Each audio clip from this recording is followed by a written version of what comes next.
Happy Pride Month, everyone! And what better way to celebrate than by having a good old-fashioned object show review?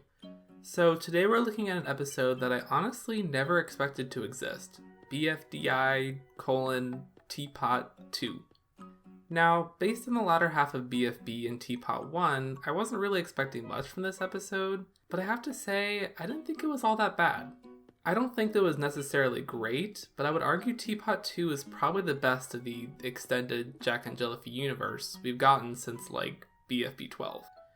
I think the main improvement here was the writing, more specifically the jokes. Some of them actually landed, especially early on in the episode, and there were less of the unfunny ones that went on for way too long, or just straight up references with nothing added to them. For example, Cloudy saying, "I still get all your items," after a black hole ate the battery was a good line. And Tree saying, "We've asked her for a battery 2,700 times, give or take," was a reference that actually added something to the joke by subverting our expectations. The comedy could still be better though, and the writing was definitely lacking in other areas. The whole subplot with Pin was really annoying, and I'm not sure what the point of it was. They started referencing BFDIA again for some reason, and then said that it was bad? Okay.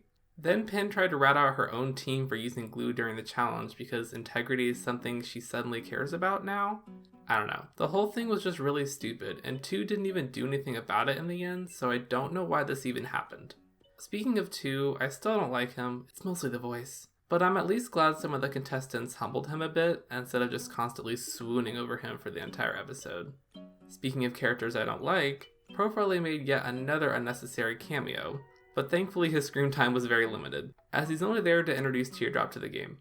I don't know why they felt the need to add another contestant to the show when literally 2 more just debuted in the episode prior, which is also the first episode by the way.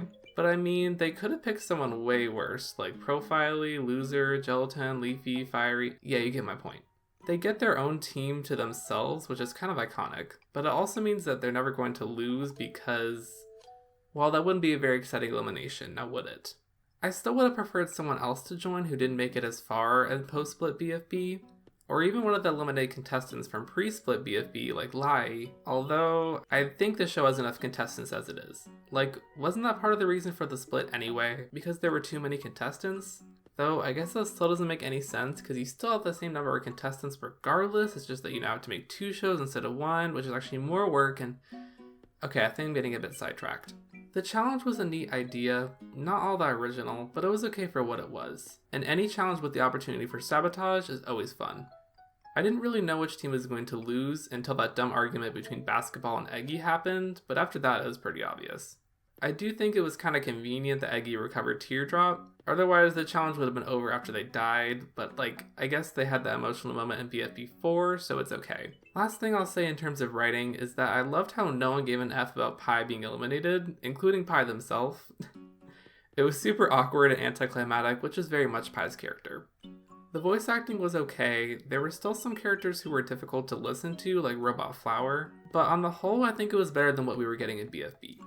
I would say the same about the animation and overall aesthetics of the show, as there was clearly more time and effort put into them. I don't think the episode needed to be a half-hour long special, but I also don't think it dragged on too much to be boring. All in all, I think TPOT 2 is a step up for the franchise, if you will. And if the show continues, I hope they keep moving in this direction. So yeah, I'm gonna give this episode a 6 out of 10. It was alright, but probably not something I'll watch again. Bye!